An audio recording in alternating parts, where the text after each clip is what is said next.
Hello and welcome to another update video about Casper. Yeah, Casper is trying something there. We have talked, I think in the previous video already, about this pullback zone that was well known as a target for wave 4 or target range, ideal support range. Not really targets. I mean, these support areas, while they are often reached in the corrective structures, in the corrective pullbacks, they are not really targets necessarily. Sometimes pullbacks are very shallow, but we have seen now a healthy wave 4. And it is possible that Casper is now starting wave 5 to 25.7 cents. Casper has most recently, actually in February, reversed here in this larger support zone.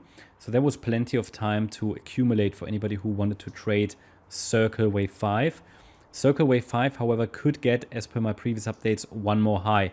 Honestly, this is now really, for me, the last wave of the last wave. I mean, extensions are always possible, but just, you know, it's important to understand it in the right, looking at the, have the right perspective here. Okay, we've had a wave 1, a wave 2, a wave 3, a wave 4, and a wave 5, and the wave 5 is now in the wave 5. Of 5? No. So it's the 5th wave of the 5th wave. So basically, we could get one more high. I mean, alternatively, the top is already in. I don't see that at the moment, especially not as long as we're holding our support area. So just be aware that my interpretation is not going to remain valid below 13.5 cents. I mean, that's ultimately the benefit of these support zones. They also tell us when structures break and when it might be time to reevaluate and maybe take a step back and, say, maybe it's not working out.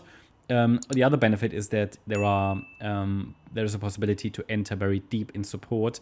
Yeah, low risk, high reward. And this time is in the box typically, right? Okay, if you do that or not is up to you.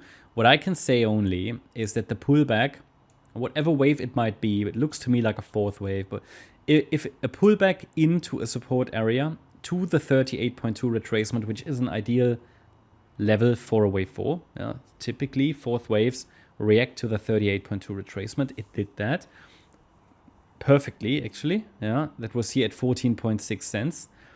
And the move down is in 3 waves, very clearly. So at the moment, we have a 3-wave move down. So obviously, the low point was, oops, 1 second, here. Yeah, so it's probably like, okay, A, B, C in an A wave. Then this was a B, and we're now coming down at C. And then we have an A, B, C in wave 4, and we could be moving up in wave 5 now. Reason for this video is because obviously it's too early to confirm. It might still fail. It might still troll around a little bit longer.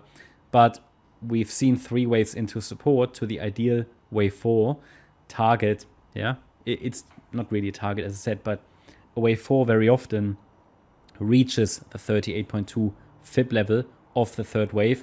What we now need to see is a break of recent highs. We haven't even taken out a recent swing high. So the next one here is at 16.8 cents, 16.9. And then really important level to break, and the target for the bulls is to break above 18.6 cents. And the 3rd wave high here was at 18.9. So they are resistances.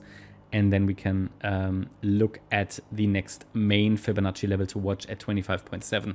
So I'm not entirely sure if it will get to 25 cents because it would be quite an extended 5th wave, to be honest. But it is the next larger Fibonacci level to watch. Looking at the smaller degree targets, I mean, what is realistic is probably here 22.2, but even that is very close to 25. So 22.2 cents is another level to watch. I will leave that on the chart for orientation. That's a common target for a 5th wave, the 61.8 extension. Yeah, so that's my update about Casper. Just want to make you aware that we have seen a at least attempted reversal at the moment, or we can witness an attempted reversal in this support region. Before we finish the video, also we might draw a trend line here, so close to potential breakout. Yeah, can I promise you that it's breaking out? No, of course not, but it makes a little bit, looks a little bit like a wedge pattern. So if it continues to grind lower, it might follow the wedge and then test 13.5 cents next. That's my update about Casper. Hope you liked the update. If you did, please hit the like button, leave a comment, and subscribe. And if you really like the content, then please check out the channel membership. Also, make sure that you follow us on Instagram and Twitter for additional content. Thanks a lot for watching. Bye-bye.